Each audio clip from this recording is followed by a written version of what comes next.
How can you use your imagination to get better at what you do in sport? How can you apply it so that you cope better with pressure, that you embrace pressure, that you perform in difficult moments with great execution of your skill? Can you use your imagination to enhance skill performance? I want to help us think about all of that, but I have a premise for you first. How can you use imagery in such an applied way if you're not aware of the power of your imagination, of your sport and imagination? How do you dream about what it is you want to do? And so to get us into this whole area, I'm going to tell you a couple of stories, and I want to start by going back to 1968, a momentous year in history of that decade. It was a year of, I think, the Apollo moon missions were underway, the Beatles had Sgt. Pepper's out, you had the tragedies of Martin Luther King and Robert Kennedy's assassinations in America, coupled with huge protests in that country because the Vietnam War was raging. There was indeed a global civil rights movement, and it had a big impact here in Europe as well. But the stories I want to tell you from 1968 are sporting stories. And the first one is to do with the evening of the 29th of May and a football match in London. Have a look now at this clip. Bobby Charlton and Kuluna exchanged Manchester United and Benfica pennants. The moment of truth in the battle for mastery of European soccer had arrived. United, playing in blue, kicked off. United launched directly into attack. Bobby Charlton took the ball into Benfica territory. Dangerous moments as the Portuguese defence tried to clear.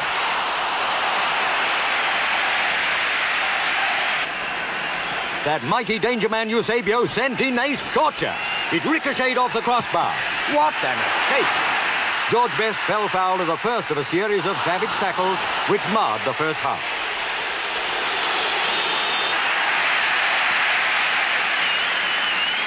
Charlton was very unhappy with the ref's decision, and the visitors too had plenty to say for themselves. Benfica with the dangerous free kick. But what a great keeper Stepney proved himself. Busby boys seemed fired with a new enthusiasm and stormed into the attack. United's football was full of fire. Enrique had to concede a corner to keep that one out.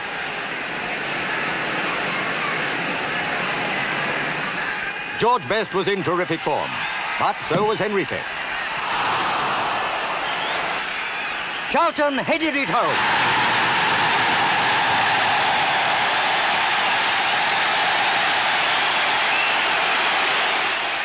What a tonic for the fans. The match was by no means won. Benfica pulled off a beauty through Grassa.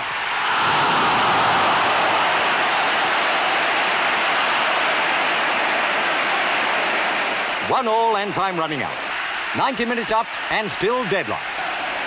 And so on into the first half of extra time. And what a 15 minutes it was. Stepney collected and fed his forwards. Waiting to receive was mighty Best. He simply walked the ball into the net. What a goal! United in the lead. And that wasn't all. The Busby Babes were raring to go. They hammered Benfica. Watch this fantastic goal.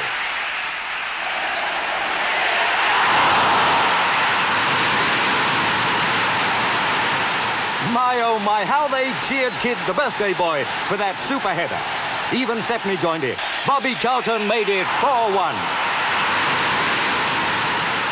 Manchester United had well and truly done it. They were supreme soccer champions of Europe. At last, Matt Busby, the maestro of Manchester United, had groomed a team great enough to beat Europe's best. He was king of soccer. There were two things about that evening that really imprinted themselves in my imagination. The first one was the performance of the number 7 in the United jersey, George Best. This guy from Northern Ireland who showed that he was capable of performing on a world stage. And the idea for me as a child that someone from here could be that good is something I've never forgotten.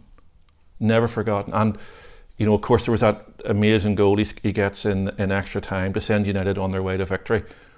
The other thing about that night that I can remember was this completion of a circle. The way sometimes sport has this symmetry. 10 years earlier, Matt Busby, the manager in 1968, had managed a team that was involved in that awful tragedy at Munich airport. He nearly died in a crash. Other players died that evening, and here he is, a survivor who rebuilt the team and has this European triumph. The other thing about that night that has always stuck with me was the impact the game had on my father.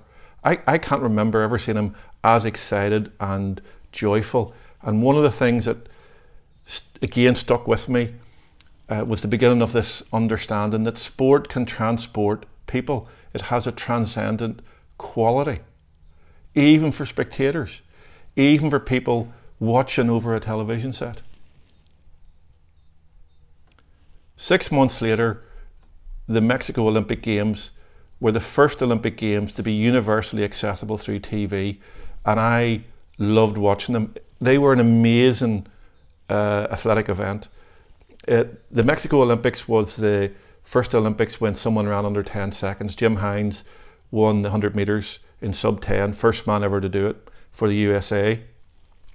David Hemery became the GB hero, gold medal in the 400 metre hurdle, this sort of tall, elegant, very kind of calm figure that strode just an amazing victory. I think his time 48 was 48.1, and I think it might have been a world record. You also had a transformation in the way people high jumped forever. Dick Fosbury won the high jump with what became known as the Fosbury flop. There was the astounding long jump record by Bob Beamon, who jumped 29 feet and something, some incredible jump. He smashed a world record. But there were two other events that I remember that I want to share with you, and the first of them was the men's 200 metre final and what happened afterwards. Have a look at this. This is the hottest 200 metre field ever assembled at the Olympic Games. Second attempt now to get them away. Peter Norman did get a good start, I thought. Smith is doing well. His leg seems to be standing up okay. Look at Carlos go in the centre of the field, and Questad is not beaten by any means. Peter Norman running beautifully, and he's got them heading into the 100 metres. Peter Norman is flying on the outside. Here comes Eigenherr of West Germany. He's a threat. So too is the Trinidadian Roberts. In the centre of the field is Tommy Smith running through, and Peter Norman runs a place. Smith pulled muscle and all. Couldn't have pulled it that badly. He beat John Carlos. And Peter Norman could have run a second place. Whether second or third, it was a great performance. It was, what a race. I think the celebration of Tommy Smith, about 25 metres out, he has his arms extended in joy, and he still runs a world record. I think it was 19.8 on the evening. And what a graceful figure. And then just inside him was just outside him, I think on the next lane was his teammate John Carlos, who had led into the home straight, and Carlos gets overtaken not only by Smith, but Peter Norman, the Australian, takes silver in the race. Norman ran 20.08. Do you know that's still an Australian national record? There's something about the ecstatic celebration of Smith before he hits the line that it just is. It's like a fantasy moment if you're a sports fan. But what happened next and the protest on the podium is also significant and stayed with me. Now, I didn't understand fully at the time what it all meant, but there's a couple of things I'd want to emphasise. All three men who stood in the podium paid a high price.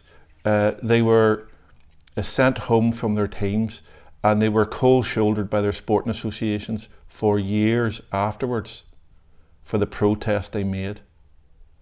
And Peter Norman supported Smith and Carlos. He wore a badge on his tracksuit top, a human rights badge, and in fact it was his idea that the Americans split the black gloves between them, right and left hand, because he only had one pair of gloves when they went to walk out.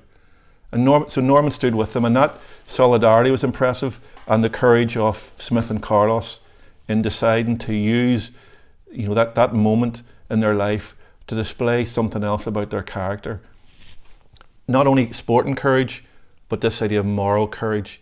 So again, I'm wondering in your imagination, in the way you think about yourself, about the relationship between performance and character, between what you want to do and who you are and who you think you represent and the values you have. And that's very personal, and only you can really come to terms with that.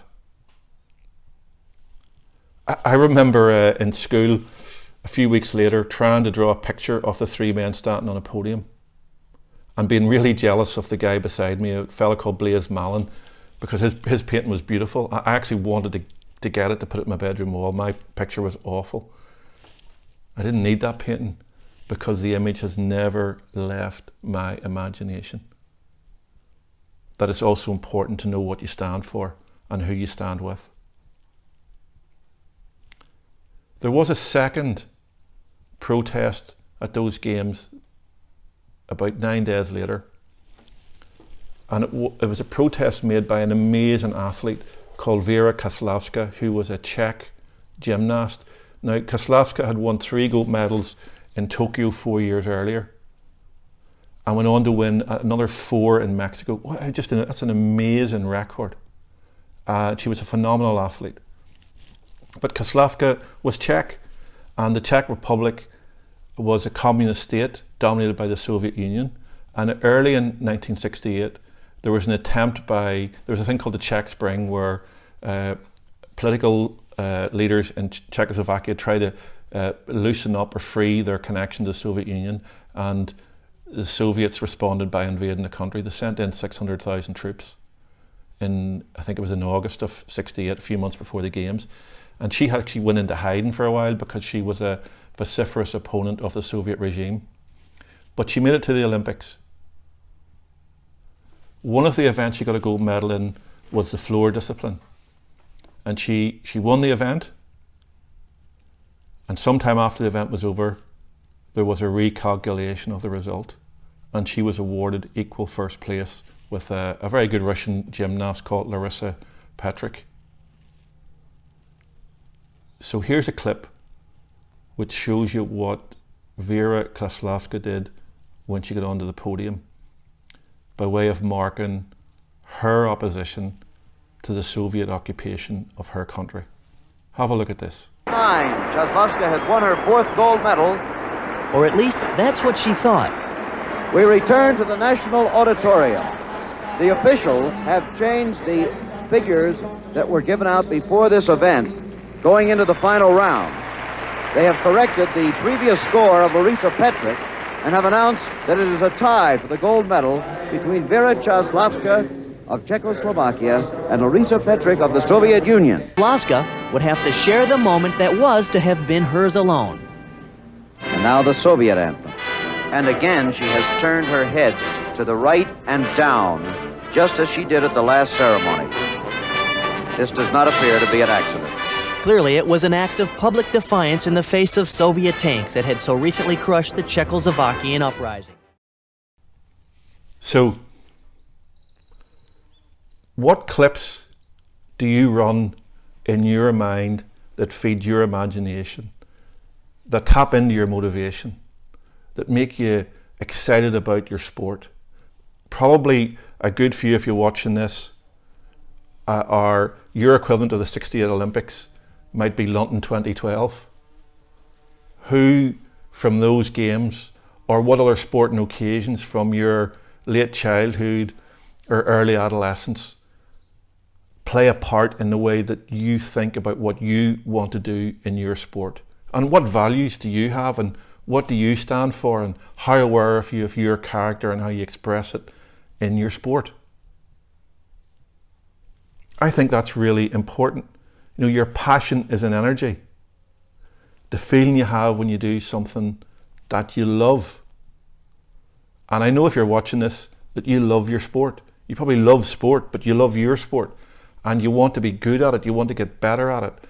And in the talk that follows, I'm going to talk more about the application of imagery. It's sometimes called visualization.